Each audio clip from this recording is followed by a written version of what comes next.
Labadiena, Delfi skaitytojų ir žiūrovai. Ir šiandien sveikinuosi su nepriklausomybės akto signatare ir aktore Nijole Oželyte. Sveiki, ponė Nijole. Sveiki. Ir mes artimiausią pusvalandį ir kiek ilgiau šnekėsime su jumis apie kruvinąją sausio 13, nes buvot tų įvykių liudininkė ir taip pat norėsiu išgirsti jūsų įžvalgas apie 25 metus Lietuvos, laisvos 25 metus ir Lietuvos nueitą kelią. Taigi, ponė Nijole, pradėsiu jūsų klausdamas, kaip garsi aktorė, buvot žinoma aktorė, tapot komunistė, o vėliau patekot į aukščiausiąją tarybą. Aš nepatekau į aukščiausią tarybą, nes į ten niekas nepatenka. Kaip dabar nepatenka į Seimą, už tai nėra reikalo keikti Seimo narių. Jie visi yra išrenkami ir kada žiūri į Seimą, gali pamatyti savo paties autoportretą. Už tai pykti ant veidrodžio, kad snukelis kreivas, tikrai nederėtų. Reikėtų pasižiūrėti įdėmiai į save, į tai, kai balsuoji. Ir jeigu gali laimėti kokį nors apygardui Gražulis arba Antanas Fontanas, tai tada reikia pagalvoti ir apie savo protinius sugebėjimus ir nesiskųsti gyvenimu. Nes jeigu tu balsuoji for fun, tai tu ir gauni gyvenimą for fun. Užmetimas jūsų apie komunistę, aš suprantu, jūs per jaunas, kad jūs tikrai suprastumėte, ką tai reiškia, bet yra tokių visokių keistų žmogelių, kurie man tai užmeta. Tai jeigu įdomu, aš galiu papasakoti, nes iš viso mano gyvenimas, 89 metais, mano gyvenimas vertas absoliučiai serialo. Net jeigu kas nors kada nors gyvenime padarytų apie mano gyvenime serialą, tai tikrai nieks nepatikėtų, kad vienas žmogaus gyvenime gali būti tokių dalykų. Koks puikiai idėja režisieriams pasiūlyti. Nu taip, bet vis tiek nieks nepatikės, kad taip vienas žmogus gali prigyventi tokių įvykių. Reikalas buvo labai paprastas. Kuomet prasidėjo perestroika, mane kaip pačią jauniausią nusipelniusią artistę pakvietė į centro komitetą. Buvo partija, centro komitetas ir jos politinis biuras. Tų žmonių niekas niekada asmeniškai nepažinojo, nes tai stovėdavo vienas kažkoks ten sekretorius, kuris 2 kartus per metus, per paradus, gegužės 1 ir lapkričio 7 spalio tenai tą šventę, stovėdavo ant tribūnos prie mano konservatorijos, pamojuodavo, su tauta nebūdavo bendraujama. Čia Vilniuje ir Maskvoje? Kokioje Maskvoje? Vilniuje. Mes turėjom Lietuvos komunistų partiją, jos centro komitetą ir jos biurą. Ir kada paskelbė Gorbačiovas perestroiką ir liepė komunistams bendrauti su žmonėmis arčiau, kad jau jie suprastų, kad galima kurti komunizmą su žmogišku veidu, kaip tai buvo vadinama. Tai buvo pirmi perestroikos metai ir pakvietė kovo 8-ąją visuomenės atstovus į patį politbiurą. Politbiurą sudarė 6 žmonės. Nu tai jau buvo viršūnių viršūnė. Ir buvo pakviesti iš Karito moteris, buvo pakviestos iš tarybinių moterų komiteto, o mane pakvietė individualiai, nes aš gyvenime niekada nedirbau tarybų valdžioj. Mano vyras man pasakė, kad teatruose dirba vien tik tai ištvirkėliai ir man nėra reikalo tenai dirbti. Aš jam gimdžiau vaikus ir savo, ir buvau be galo laiminga, nes turėti vyrą, kuriam gali paklusti, yra didelė laimė, moteris tai žino, tokių vyrų retai pasitaiko. Ir todėl aš nedirbau ir aš tik tai filmuodavausi. Ir aš turėdavau kiekvieną kartą pasifilmuoti taip, kad jau kitą kartą manęs irgi kas nors norėtų, kad jau irgi pakviestų. Tai va taip aš ir gyvenau, tokiom rinkos sąlygomis, visą tarybų valdžią neturėjau jokios darbo knygelės. Už tai mane pakvietė kaip individualybę jauniausią Lietuvos nusipelniusios artistę. Individualiai. Na ką, ir prasidėjo kalbos. Ir Karito moteris atsistoja ir sako, o ačiū partijai, ačiū politbiurui, kad mus tai pagerbė, kad mus pirmą kartą pakvietė. Ir sėdim valandą, ir sėdim kitą, o prieš mus sėdi kokie 6 politbiuro nariai, jie nesėdi. Jie kadangi visiškai niekada gyvenime nebendravę su žmonėmis, tai jie elgėsi taip, kaip jie elgdavosi vienas prie kito. Jie pirtelėse, atsiprašant, su mergom tenai duodavosi. Taip sakant, pono Brazausko istorija su Kristina gali daug jums papasakoti. Ir jie atsipalaidavė, iš vis nesupranta, kaip reikia, tokie atsiryšę. Ir aš sėdėjau, visą tai žiūrėjau, gal viešpatė. Tai čia ta galybė. Tai čia sėdi šitie, jie tokie kaip supuvę kažkokie tai grybai lietaus. Vienu žodžiu, mano pasipiktinimai galų nebuvo, nes žinot, kaip viršininkų ant galvos nėra, tai savo ir lieki toks laisvūnas.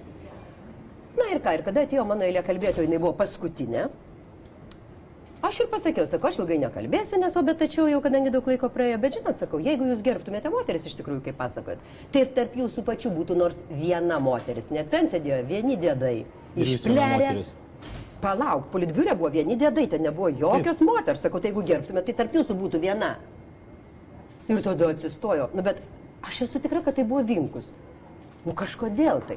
Jisai ko gero tikrai buvo politinio to biuro narys, kaip ir dabar jisai visą laiką, jo taip ir neužmiršta. Komunistai saviškių neužmiršta iki pat Andriukaičio. Iki pat Andriukaičio, kuris dirbo jiems dar sąjūdžio laikais. Man Berezovas apie tai sakė. Taip, atsistojo ir sako, draugė Oželytė, mes mylim moteris, gerbiam, bet aš myliu savo mamą, savo žmoną. Man buvo tokia gėda. Nes aš supratau, kad šitie jau patys, kurie valdo Lietuvą, yra tiesiog debilai, idiotai. Jie tiesiog konkrečiai debilai. Kariai. Ir man, kaip buvusiai pionieriai, spaliukiai ir komjaunuoliai, kaip hipiai, kurios neleido KGB net į Lenkiją išvažiuoti, kilo geniali mintis, kad reikia sukviesti visą Hebrą, sušokti į tą partiją ir kadangi mes cool, tiesiog savimi juos užimti. Kiek nori dabar gali tyčiotis, kad taip durnos mintis, tu meluoji, tu kokietuoji, dabar jūs visi labai protingi, visi dabar pogrindininkai, tik tai tiek nebuvo grindų Lietuvoje, kiek dabar jau pogrindininkų atsirado. Iš tikrųjų, tai, taip sakant, mūsų išsivystimo lygio negalima lyginti su dabartinio išsivystimo lygio jaunuoliu. Aš dar 8 klasėje, kai mane pabučiavo, galvojau, kad tuoj nešia pasidarysiu, bet tačiau nežinau, iš kur vaikai randasi, taip kad buvo truputį skirtingi laikai.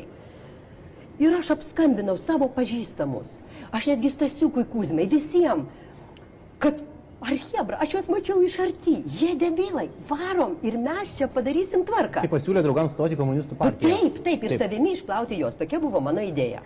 Kadangi, žinot, laiko yra, vaikus augini, energija neišseikvoja, niekas kažkaip tai manęs niekas nepuolė manęs palaikyti, bet aš vos ne tą pačią dieną, vos ne už savaitės nuėjau ir parašiau pareiškimą ir nunešiau ir Barboros Radvilaitės, galbūt į kinematografininkų netgi sąjungą. Ir viskas. Ir tapot komunistų partijos narė. Patylėkit, jaunuoli, aš netapau komunistų partijos narė, nes tai buvo pirmi perestroikos metai. Bet partija klausykite moters, partija buvo ir dar kai buvo.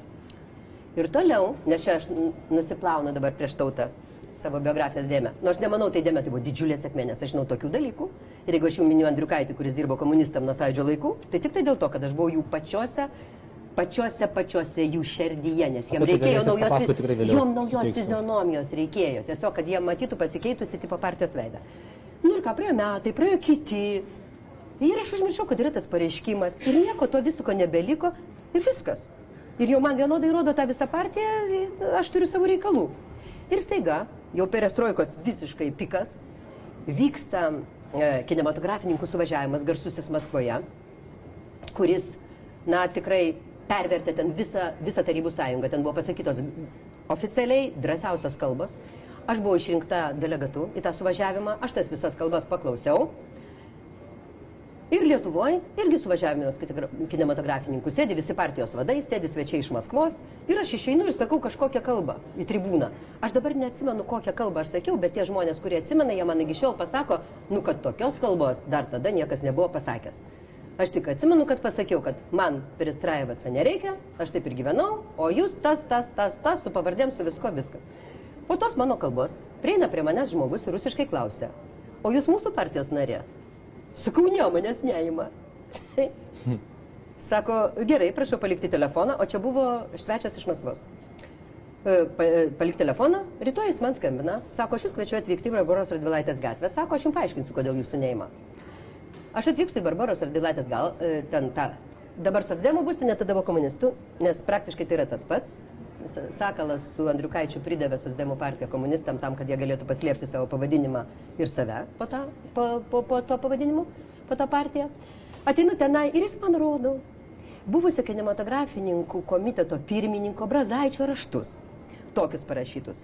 Aš nerekomenduoju draugės Oželytės priimti komunistų partijos gretas, kadangi važinėdama susitikti su žmonėmis ir su žiūrovais, o aš važinėdavau, kaip tą darau ir dabar, jinai pasakojo, kad komunistų partija yra kaip inkvizicija, kad jinai, reiškia, lozungais iškelia tikrus dalykus, o iš tikrųjų, reiškia, nieko gero nedaro. Ir mano citatos iš susitikimų bet sako, kodėl jūsų nepriėmė. O aš jau nenoriu, nes man kažkoks protas toks apsišvietė. Aš paskui mamai pateikiau užklausą, kodėl tu man nieko apie okupaciją nepasakojai, kodėl tu man nieko nepasakojai. Nes aš tą sužinojau tik tai jau tikrai, kada perestroika prasidėjo. Jūs nežinojot nei iš šeimos, Lietuvos istorijos, nei iš mokyklos, aišku, mano mamos vaikinas buvo Lietuvos karininkas, kuris baigė tragiškai savo gyvenimą, pasikabindamas po jos langų ant obelies, kadangi jau nebegalėjo išvažiuoti į Ameriką. Ir kad aš nežinau absoliučiai nieko. Aš buvau normalus Vilniaus miesto vaikas, kuris mylėjo Leniną ir buvo spaliukas, viskas jam buvo labai gerai. Į ką man mama atsakė, sako, su tavo liežuviu, sako, aš būčiau kalėjime, o tu būtum beprotnami, vad kodėl aš tau nieko nesakiau. Aš savo mamą supratau, nes taip ir būtų buvę. Nes kada aš viską sužinojau, aš kurį laiką niekinau visą lietuvių tautą už tai, kad taip išžaginta, jinai dar stovėjo ant 4 kojų šitiek metų ir niekam nieko nesakė. Aš jaučiau pasišlikštėjimą tautą. Paskui man mama pasakė, tu žinai, brangutė, visi galėjo čia šakotis, tada tautos nebūtų likę. Supratai? Kantrybė yra didelė vertybė, o ne šakojimasis. Nu, aš tada nelabai supratau, bet dabar aš puikiai ją suprantu.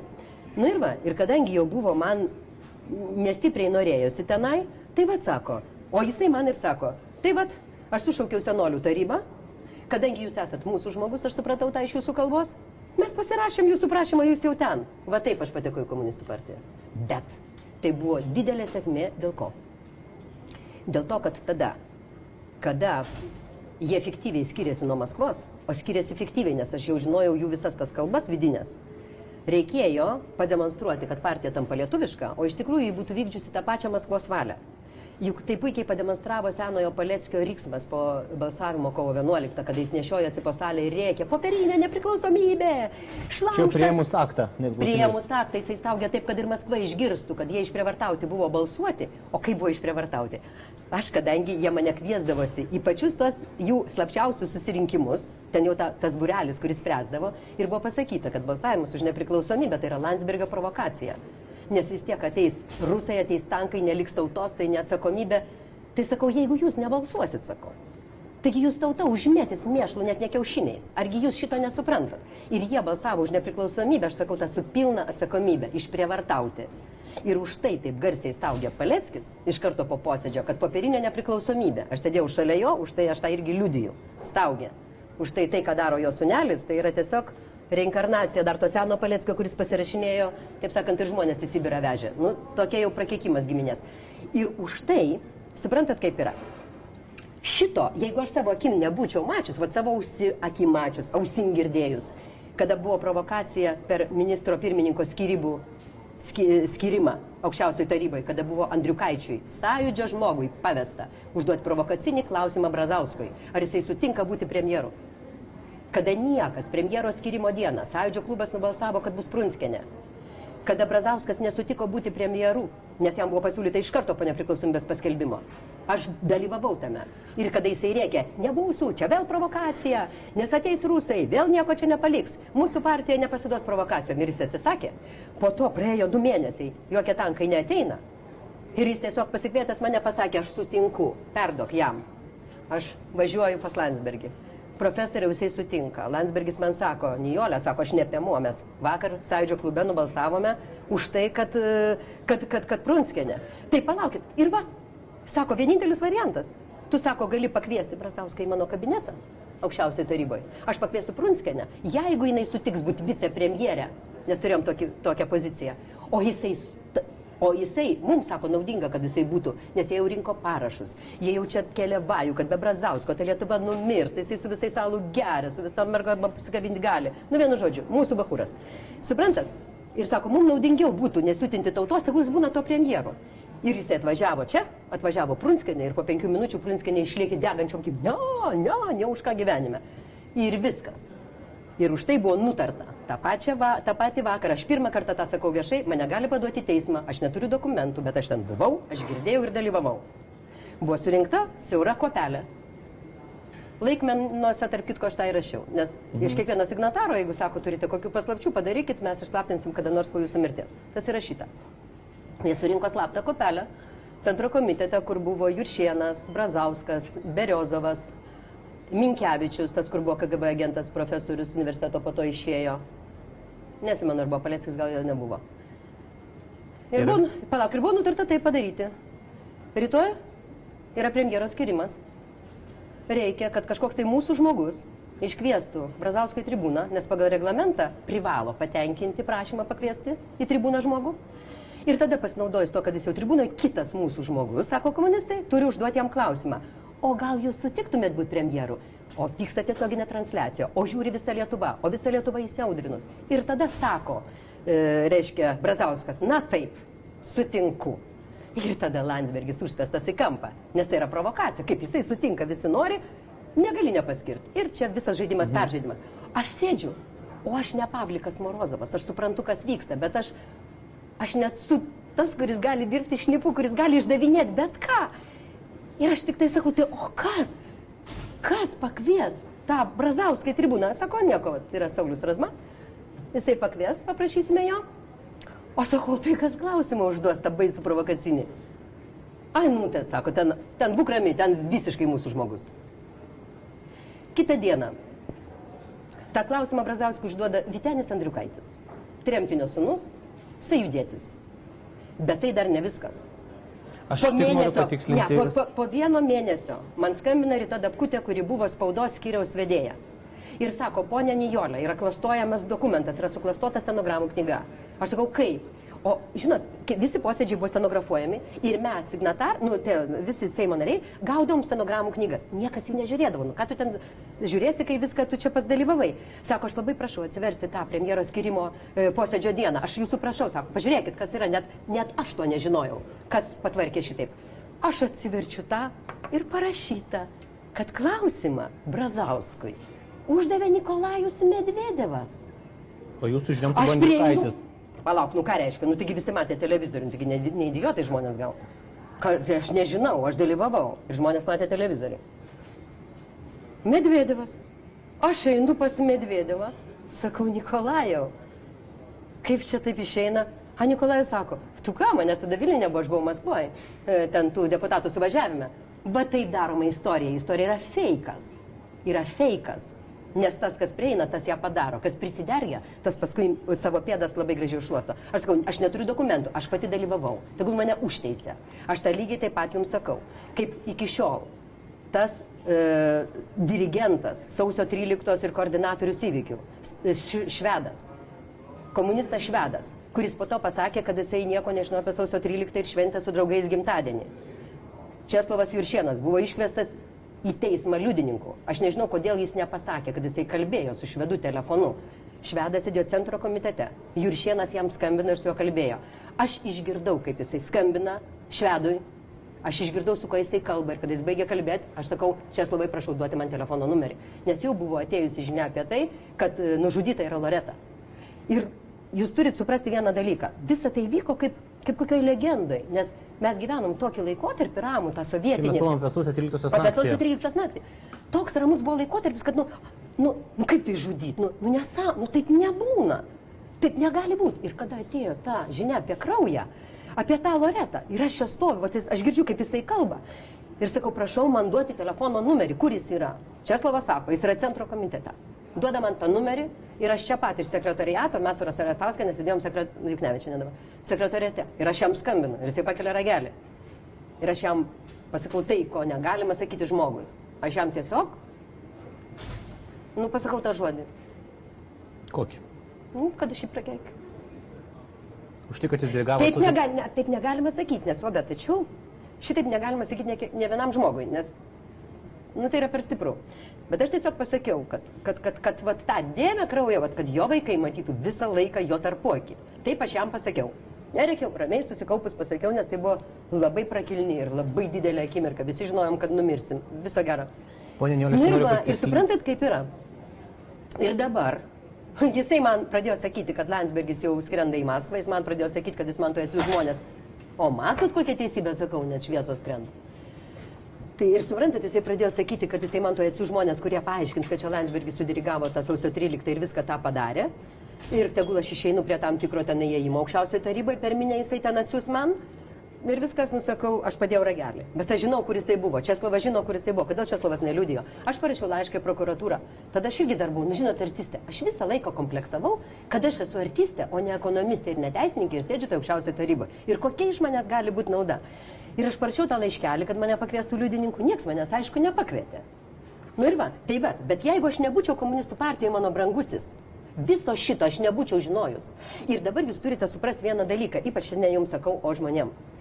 Jūs žiūrite į sausio 13 kaip į bet ką, kaip iš išorės, kaip į žmogų. Gal mylima, gal nemylima.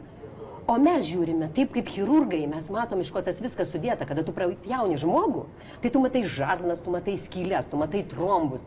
Vat ką, suprantate, iš to žinojimo tu negali pakeisti, tu negali užmiršti, tu negali, nes tu tą žinai, tas neužsimiršta ir neišsitrina. Tai nereiškia lygiai nieko, jūs ir neturite to žinoti. Jeigu kokiame nors įvykyje yra daugiau teigiamos, harmoningos energijos, pakeliančio žmogų, jis lieka, legenda lieka pilienais. Jeigu mažiau, tai ir nelieka. Tų detalių gal jums nereikia žinoti, tos detalės galbūt skirtos istorikam, bet jūs turite suprasti vieną dalyką, kad tada, kada jūs naiviai rėkėt, kodėl nesusijimat už rankų su Prunskiene, Prunskiene beje nebuvo tą naktį, tegul jai Dievas duoda sveikatos, tegul gyvena 120 metų. Jinai irgi atvarė be 15-11, aš sėdėjau jau tokia nusikavusi, aš mačiau tiesiog laikrodį ant mano rankos. Ir pradėjo man aiškinti, kad aš netam tarnauju, kad Landsbergis skrenda į užsienį. Jinai man 15-11, sausio 14, jau 13 ryto, jau ryte po kruvinų įvykių. Jos nebuvo naktį. O ko dar nebuvo, ponė Nijolė, naktį tą Seime iš tų, kur matot šiandien, kurie save vadina disidentais? Brazauskas sėdėjo ir gėrė savo su Ferenciene ir Ferenciene tą liudijo. Aš nežinau, aš nemačiau, tarkim, Sakalo, jisai sako, kad jisai ten kažkur buvo. Paklausykit, vat tai yra ne tame esmė, nes jeigu mes virsime smulkiais kirminais, kurie ten kasasi po visko ir dabar kepšnosime kiekvieno pavardę, dabar jie visi suprato, kas laimėjo, dabar jie visi ne už priklausomybę, dabar jie Landsbergiui neduoda premijos, dabar viena iš vadovių socdemų pasakė, kad nebus jums signatarų klubui ne vieno kalbėtojo. 25 metis, pirmą kartą per 25 metus signatarai negauna kvotos, kad paskirtų iš signatarų ką nors kalbantį. Visą laiką būdavo taip, kad signatarų klubas galėdavo paskirti vieną kalbėtoją sausio 13 ir kovo 11. Nebrangiai, pasibaigė, nes pasakė jinai, kad mums rinkimai, jūs savo neužmirštuolę sodinkit, tai buvo pasakyta. Taip, kad Landsbergio nebus per posėdį ne dėl to, kad jam premijos nedavė, nes tai, kad jam nedavė premijos visokie gražuliai, visokios sumautos, vos nepasakiau pavardės, bet nereikia. Graužinienė, Japonija per Atlantą, ten jau atskira klinika. Bet tai ačiū Dievui, kad nedavė, nes jeigu tokie žmonės būtų davę Landsbergiui premiją, tai vadinasi, juose dar yra žmoniškumo. Bet man tai būtų, aš neįsivaizduoju, kaip jisai būtų iš jų rankų ją paėmęs. Aš dėkoju jiems, kad nedavė, nes tokie, kaip jie, negali duoti. Kreivas negali tiesiam nieko duoti. Negali, nes kadangi, jis tada mirs, jis išnyks. Taip, kad ne dėl to neina profesorius į posėdį, kad jam premijos nedavė. Pone Nijolė, prisiminkim dar sausio 13 naktį. Taip. Ir kiek tenka skaityti jūsų prisiminimus, jūs, kiek suprantu, buvot susitaikiusi su mintimi, kad mirsite? Aš visai nebuvau susitaikius. Bet jūs galvojate, kad mirsit ir patepimas buvo duodamas? Reikalas ir visai kitas. Mane pagavo laidoje diagnozė valdžia, kada bandė iš manęs padaryti tokią patelę žmogišką ir vis perklausė vedėją. O tai kaip? Jūs kaip mama, jūs palikot vaikus. Aš net vienai sekundai pasimečiau. Tai jeigu aš dabar sakysiu, kad man labiau rūpėjo nepridaryti vaikam gėdos, jeigu aš nespėsiu numirti su visais, tai pagalvos, kad aš gal išgama, gal aš vaikų nemyliu. Vienai sekundai aš tai pagalvojau, galvoju, reikia papataikauti tiem paprastiems žmonėms prie televizorius ir pasakyti, taip, mano širdis plyšo. Ne, neplyšo. Aš tik kovojau su vyru, aš verkiau iš gailesčio savo vyrui, nes jisai stovi didelis vyras, su ašarom akyse ir keikės ir sako, tai kaip? Tu lėki tenai numirti, o aš čia sėdžiu su vaikais. O tada jūs turite dar suprasti, kad moteris ir vyras truputį ką kitą reiškia Lietuvoje. Nebūdavo ne vieno lietuviško žurnalisto, kuris imdamas interviu nepaklausdavo, o kaip jūs, ponė Nijolė, kaip moteris? Jūsų du vaikai namuose, o kaip čia jūs, ką jūs čia darote? Deja, pasitaiko ir šiais laikais. Niekada gyvenime, dabar Grybauskaitė prezidentė, Lietuvoje viskas ok, man taip atrodo. Dabar jau vyrai vargšai, dabar vyrus reikia remti. Tai jūs suprantate, kaip yra? Tai man gaila buvo vyro, kadangi aš jame vyrą mačiau ir vyrą gerbiau, kad jisai turi likti. Bet aš jam ir sakiau, tu mandato neturi. Už tai aš vienintelio dalyko bijojau - nespėti numirti su visais ir tada gėda užsitraukti savo vaikam. Nes geriau numirti, negu gėdintis savo tėvų. Man geriau numirti. Geriau. Ir jos galėjo žūti taip, bet gėda yra baisus dalykas, nenuplaunamas niekada. Kiek tu bemeluotum apie save, kiek tu ką darytum, bet vis tiek nuo tavęs eina tas garas, tas vaikas. Pone Nijolė, aš klausau jūsų ir man toks susidaro įspūdis, kad prisimenant tos įvykius, jūs jaučiat tarsi tokių nuoskaudų arba matot bandymų klastoti istoriją, bandymų pavaizduoti tą naktį, viskas buvo kitaip negu. Taip, mylimasis, iš ko gimė mano ta kalba, kurią aš vėl pasidalinsiu YouTube vos ne 300 000 surinkus. Jau prieš kiek metų susirinko gimnazistai, tie, kurie pasiūlo tą didžiausią tą kažkokią beprotišką trispalvę. Susirinko iš kažkokio miesto gimnazijų, visi moksleiviai buvo sukviesti į sausio 13 salę po mūsų posėdžio, jau mes išsiskirstėm. Ir staiga aš gaunu skambutį. Ponia Nijolė, greitai atbėkite, o aš jau namuose, bet aš netoli gyvenu. Pakalbėkite su tais gimnazistais. Sakau, o kas yra? Sako, stovi Juršėnas, vėl tas mano draugas. Aš jam turiu už ką būti dėkinga asmeniškai. Jeigu ne ponas Juršėnas, mano anūkė būtų mirus. Mūsų šeimoje jisai šventasis dėl to. Bet aš kalbu dabar apie funkciją. Apie komunistų funkcionierių. Sako, aiškina, kad Brazauskas nepriklausomybę Lietuvai dovanojo ir iš viso viską komunistai laimėjo. Sako, ir ne vieno kito žmogaus nėra. Kažkoks tai ten tas organizatorius, kažkokios gimnazijos direktorius pakvietė tik Juršėną kalbėti. Sako, tai jūs ateikit, pasakykit nors vieną žodį. Kai toks reikalas, aš aišku į batus ir atskuodžiau. Ir atskuodžiau į tą. Ir dar valandą paklausiau, kol jau tie ten moksleiviai visai mirinėjo iš to tokio nuovargio. Ir tada rėžė teisybę? Ne, aš nerėžiau brangusis teisybės, mane išprovokavo kitas dalykas. Juršėnas klausė, tęsė tą laiką, galbūt nelabai norėjo, kad aš kalbėčiau ir prašė, kad jam užduotų kas nors klausimų ir taip toliau. Ir tada vienas gimnazistas pasakė, ponas Juršėnai, jau pasakykite, kaip jums patiko mūsų tą didžiulę vėliavą, tą trispalvę? Ir jisai taip šnikt. Ir man iškilo vaizdas akise. Kada Tarybų sąjungos deputatai, liaudės deputatai, jau mūsų sąjūdžio remti, jau tie žmonės važiavo į Maskvą, susirinko didžiulė minia katedros aikštėj. Ir žmonės pirmą kartą iškėlė trispalves ir jie sakė kalbas. Žmonės sakė, ką jie Maskvoje turi sakyti, ką palaikyti, kad palaikytų Sacharovą ir taip toliau, kad tą perestroiką palaikytų. Ir Brazauskas, aišku, buvo jų tarpe, visi pakalbėjo ir po to Brazauskas išeina į tribūną. Ir sako, kol šitie skudurai kabės, tai yra istoriškai užfiksuotas faktas, kol šitie skudurai kabės, aš nekalbėsiu. Ir žmonės nuleido trispalves. Aš tą prisiminiau. Tai tada aš pasakiau labai trumpai, bet aš pasakiau trumpai, žinot kodėl? Todėl, kad tie vaikai ten sėdėjo ir iš šiandien kalbu apie tai, kaip komunistai dovanoja nepriklausomybę ir laimėjo sausio 13. Aiškino 2 valandas, jie buvo labai nusikalę, aš turiu 3 vaikus, 2 anūkės ir kai vaikas nori valgyti ir jis pavargęs, aš labai gerai matau, man jo gaila, man jį norisi priglausti, pamaitinti ir visai kitaip išmylėti. Už tai aš pakalbėjau 8 minutės, bet už tai aš turiu perklausų vos ne 300 000 ir dar rytoj įdėsiu. Viską teisingai pasakiau. Ponia Nijolė, mūsų nori paklausti skaitytojas Sigitas. Jėzau. Ir jis formuluoja klausimą, jis už jūs sveikina jūsų laisvės diena ir taip pat nori paklausti ir išsiaiškinti, kas konkrečiai, ką veikia tą lemtingą naktį. Ir jo konkretus klausimai yra šie, kas vaikščiodami po minią ragino žmonės įsiskirstyti namus, kas buvo tie, kurie aiškino, cituoju, jeigu jūs visi mirsite, tai kažkas turi likti gyvas ir atstovauti, kas vyriausybės rūmose aiškino, kad parlamentas nebefunkcionalus. Ir kas net panaudodami jėgą iš Seimo narių veržėsi į parlamento radijo studiją.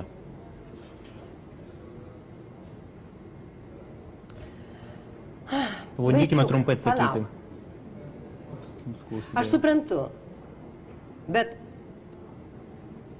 jūs norite patenkinti savo smalsumą. Ką jūs darysite su tom pavardėm?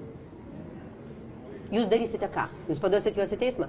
Juk jeigu aš dabar jums jas pasakysiu, užtenka Andriukaičio,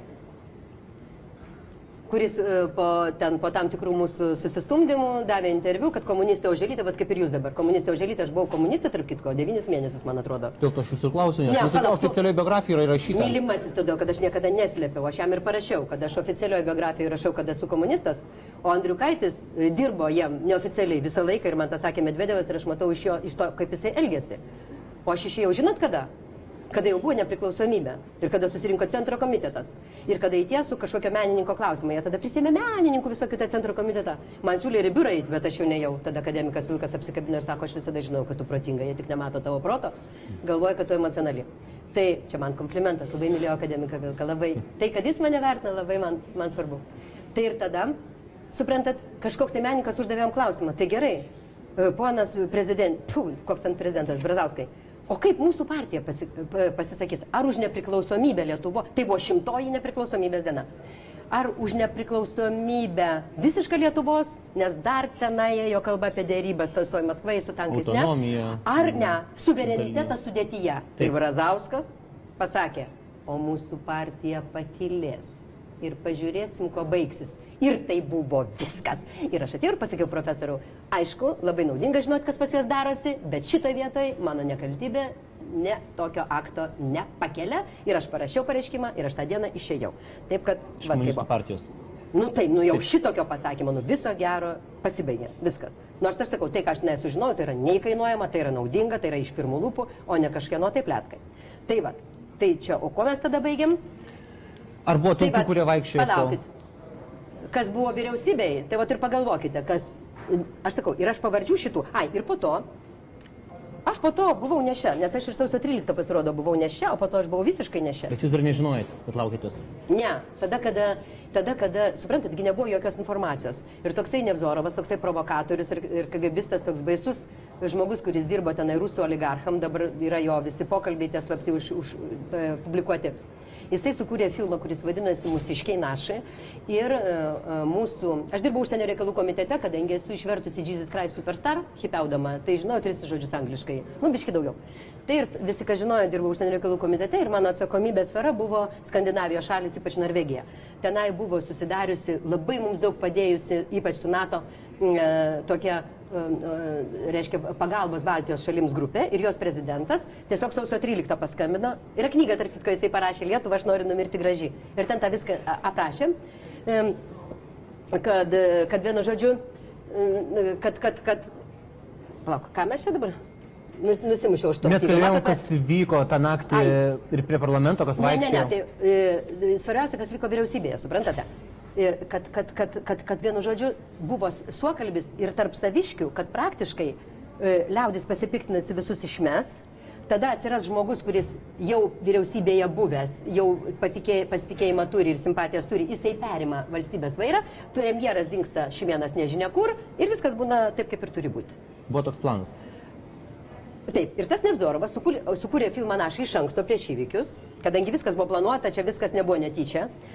Ir pradėjo platinti jį užsienio diplomatams, ambasadoriams ir vyriausybėms. Ten buvo pavaizduota, kad lietuviai, kurie užmušė patys, tai ką dabar sako tas Paleckiukas išgama, kad mašinomis sutraiškė savus, o po to rodė tos lavonus, lyg tai čia rusai sutraiškė. Va, kai filmukai jisai feiką sukūrė, o dokumentikos, jeigu jūs žinote, taigi užėmė tuos visus bokštus, viską nebuvo.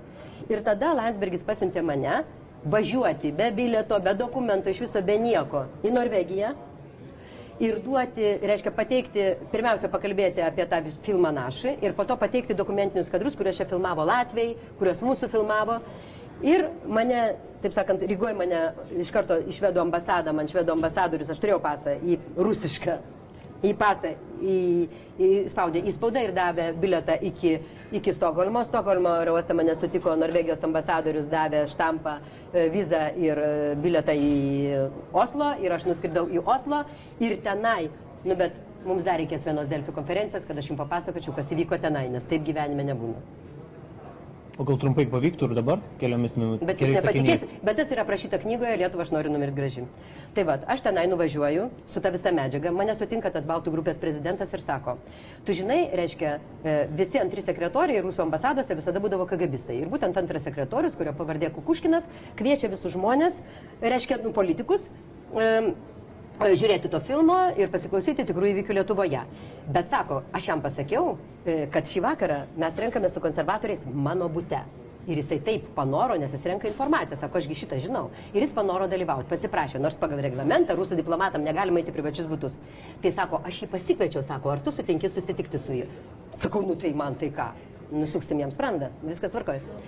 Ir mes nueiname į jo butuką.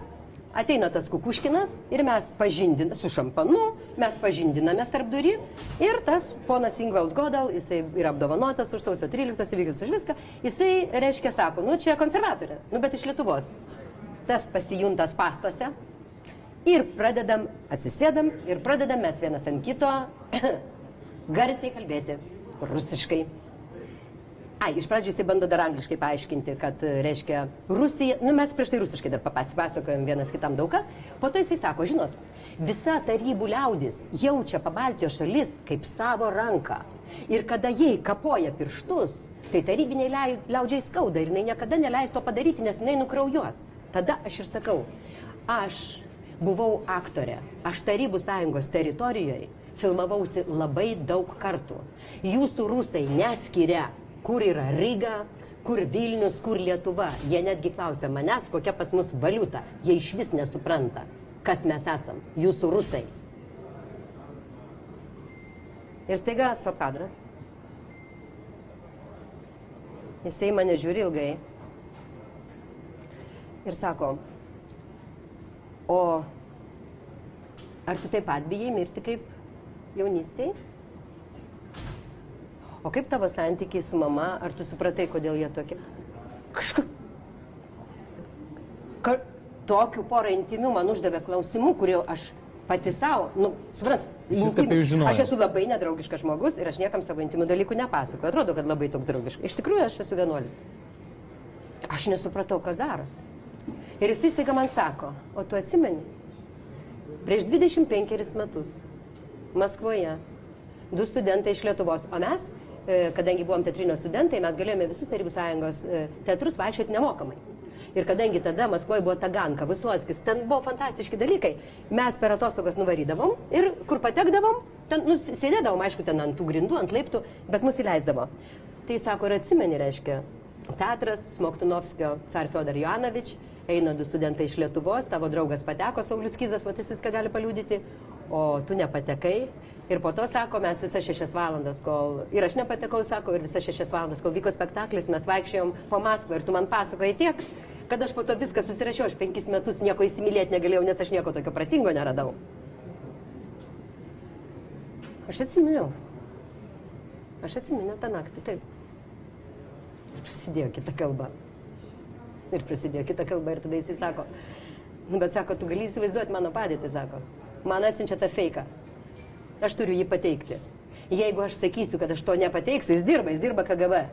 Jis man tą pasakė. Tada aš ir visa mano šeima bus atšaukta į Maskvą, bet ne į savo butą. Sako, ar tu supranti?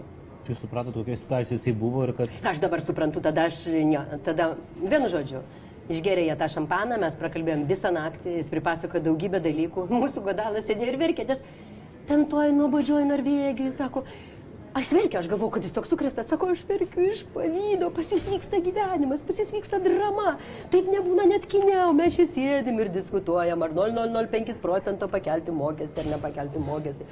Ir mes vienu žodžiu, tai va, prakalbėjome visą naktį, sužinojome visas Tarybų Sąjungos paslaptis ir iš ryto palydėjome jį ten į jo tą vietą ir jisai tik manęs paklausė, o koks tavo pasas? Sakau, sovietinis diplomatinis. Jis sako, tu paskaityk, kas ten parašyta. Aš atsiverčiau, ten parašyta, kad kai tik tai išvyksti į užsienio šalį, su šito pasu pirmiausia, kur turi prisistatyti, tai ambasadą tarybinę. Buvai? Sakau, ne. Sako, vienu žodžiu ir viskas. Ir to pasibaigė. Kelinti tai buvo metai? Tai buvo po sausio 13 2 savaitės, gi mane išsiuntė. Ir po to, o mesgi skrisdavom per Maskvą, mesgi tai neturėdom nei savo dokumentų, nieko, čiagi viskas buvo čia pat. Ir man grįžtant, reiškia, atgal, nusileido Šeremetjeve lėktuvas ir stiuardesė sako, čia yra truputį, turim užsilaikyti, sėdėkite lėktuve ramiai, nesikilnokite, yra problema. Ir aš matau pro langą, kaip privažiuoja didžiulės mašinos, juodos.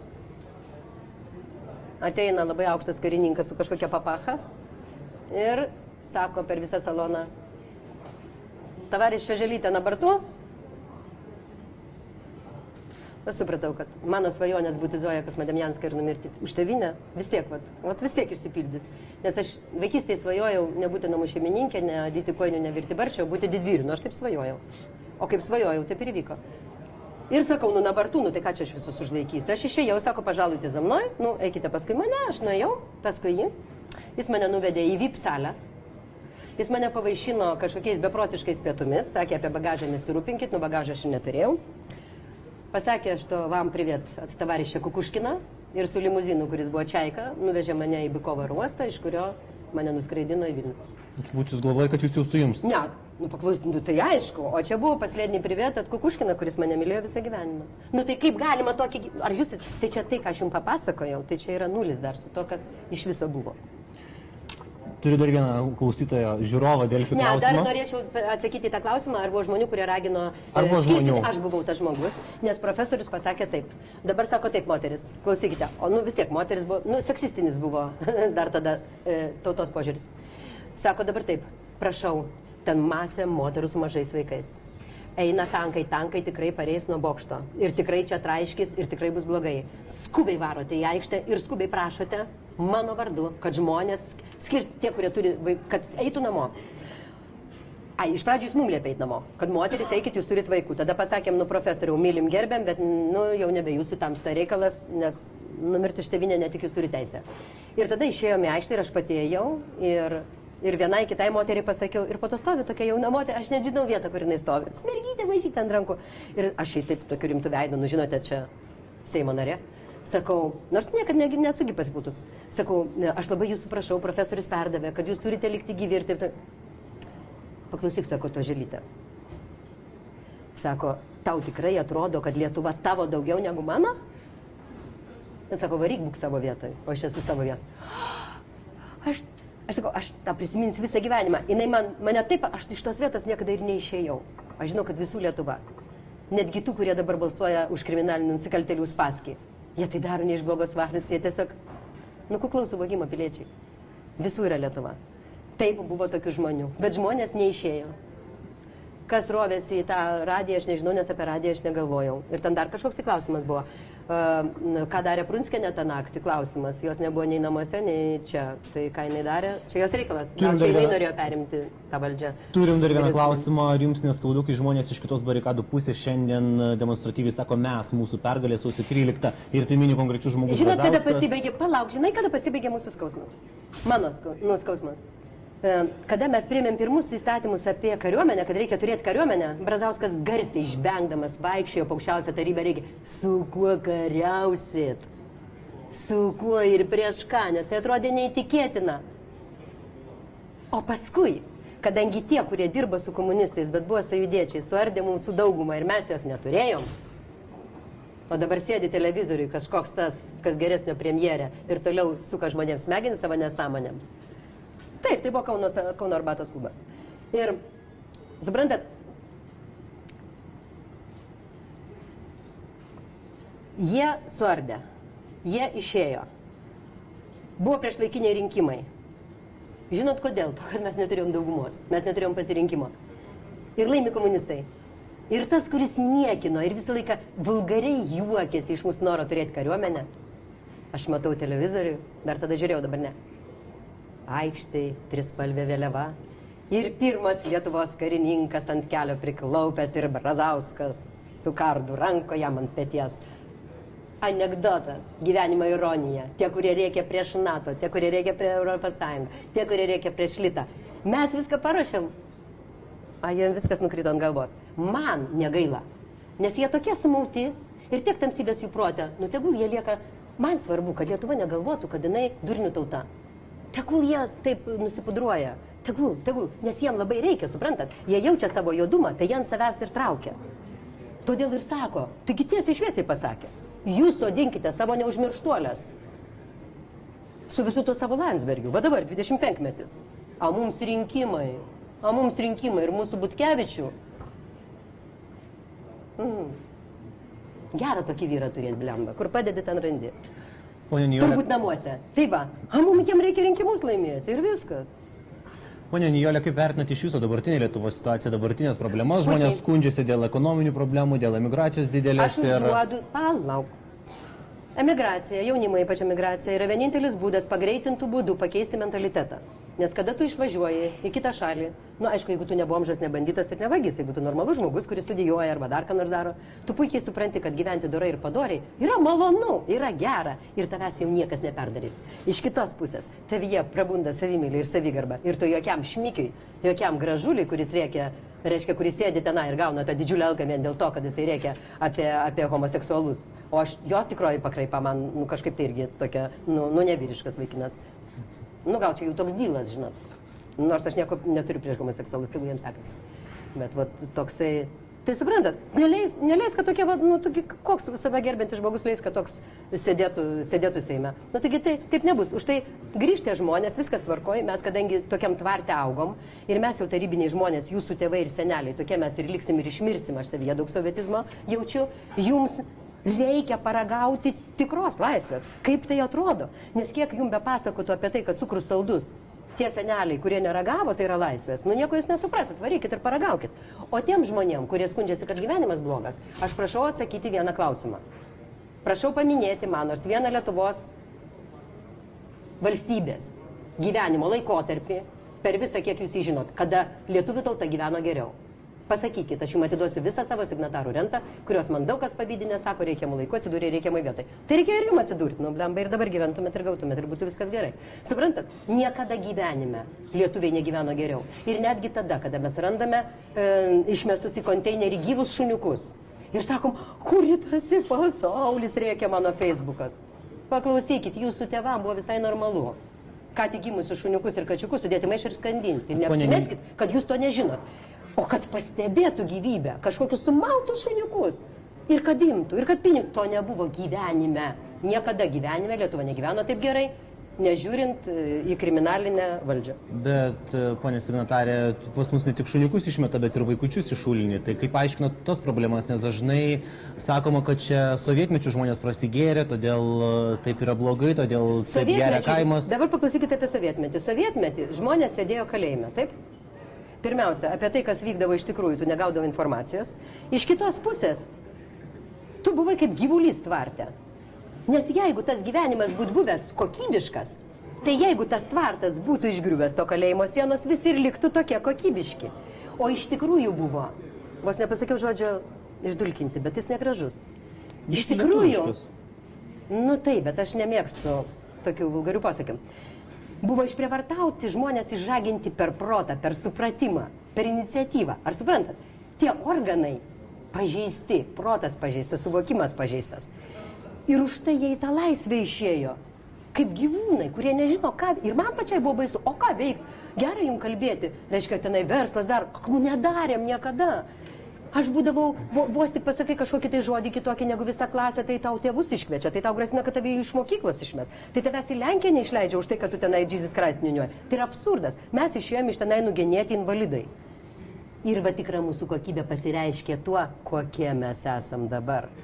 Ir tas šventeiviškumas sumautas, kada jūs drįstate aiškinti, koks kaltas, kada kažkokia Mikelkevičiūtė nupudruota, Duok tau Dieve laimės, pradeda staukti, kad reikia mirties bausmės, tai tu nupudruota, gerai gyvenanti, gerai uždirbanti, tiek turi savyje agresijos, kad tu sąmoningai linki kitam žmogui mirties.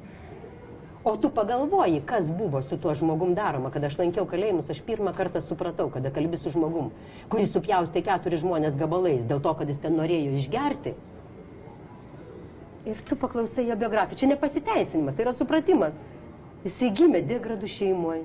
Jo motina už alaus butelį jie atiduodavo paturėti visiems savo draugams ir jie jį turėjo per visus galus. Prie jo prisiliesdavo tik tai tam, kad jį mušti. Jis iš viso, jis Mauglis, bet ne Kiplingo Mauglis.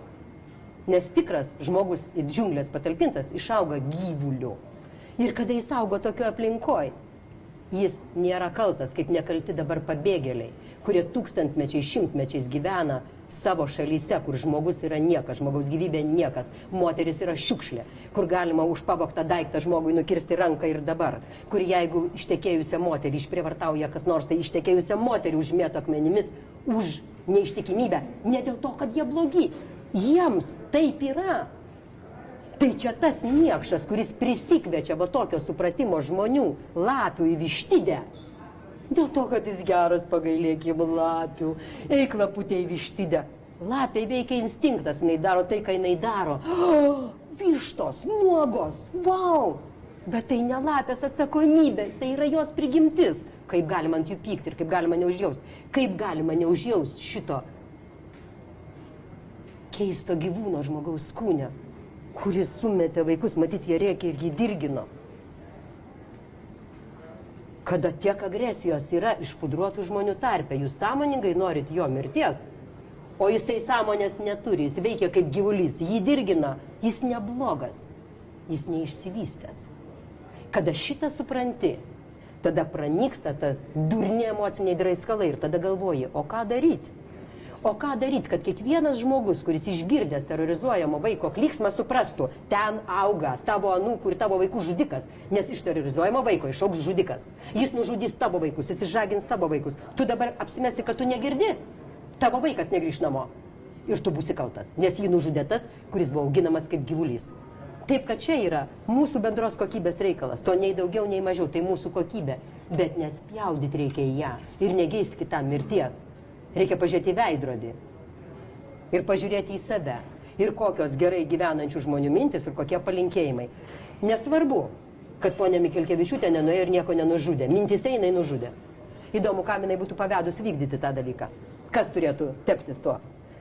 Todėl pasipiktinimas yra niekas. Pasipiktinimas, atsiprašau, yra tryda. Turi veikti smegenis ir reikia galvoti, ką daryti. Tai yra mūsų tauta ir netgi tas žmogus, jeigu tai būtų ne mūsų tautietis, kuris sumetė tos vaikus, jisai mums nerūpėtų. Jisai mums turi rūpėti. Ir turi rūpėti tie, kurie gyveno aplinkui jį. Pone Nijolė, mūsų konferencija artėja prie pabaigos ir aš tik norėčiau žodžiu jums... Aš žodžiu labai atsiprašau už savo įsikaršiavimą. Žinot, aš labai atsiprašau. Aš gyvenu visiškai viena ir aš niekada su nieko nekalbu. Ir už tai, kad išeikite žmonės. Ne, aš negaliu dažniau, tada niekas nieko negirdi. Nenoriu aš išeiti žmonės. Bet tai, ką aš kalbu, man tas tikrai skauda, nes aš kalbu tai, ką aš žinau. Ir tai, dėl ko aš galiu garantuoti, tai, kas mane pačią jaudina labai. Ir čia ta emocija. Ne dėl to, kad esu tokia nesusilaikanti. Aš labai atsiprašau. Paskutinis klausimas, kurį norėčiau užbaigti mūsų konferenciją, tai yra apie jūsų aktorystę ir skaitytojas. Ne vienas žiūrovas klausė, kada grįšit. Ar nebegrįšit į ekranus? Jūs norit, kad aš sugrįžčiau? Užpakalį jums pakreipyti. Kur? O pavyzdžiui, aš dabar ieškau darbą. Nes aš labai norėčiau dirbti, pavyzdžiui, kokioj nors radijoj. Sėdėti, laida vadintųsi, aš jūs myliu. Kiekvieną vakarą, kuo vėliau. Aš sėdėčiau ir kalbėčiau tiesiogiai su žmonėmis. Grįžti nėra kur, vaikučiai, suprantat? Aš ne artistė, aš nemoku vaidinti. Aš esu nuoširdus žmogus, aš vaidinti visą gyvenimą nekenčiu. Žinot, kodėl nuėjau artistės? Todėl, kad mes sėdėjom ir galvojom, o kur rasti darbo, kad nieko nereikėtų dirbti, o algos vis tiek visur vienodos. Tai ir man taip atrodė artistas, užpakalį pavizgino, pasišypso ir viskas gerai, vis tiek teatre 95 rubliai. Ir profesorius gauna ir tas, kuris gatvę šluoja. Vat mano motyvas. Nekenčiau aktoriavimo niekada. Nemyliu, nes aš ne artistė, aš nemoku vaidinti. Aš moku būti savim, o vaidinti nemoku. Viso geriausio.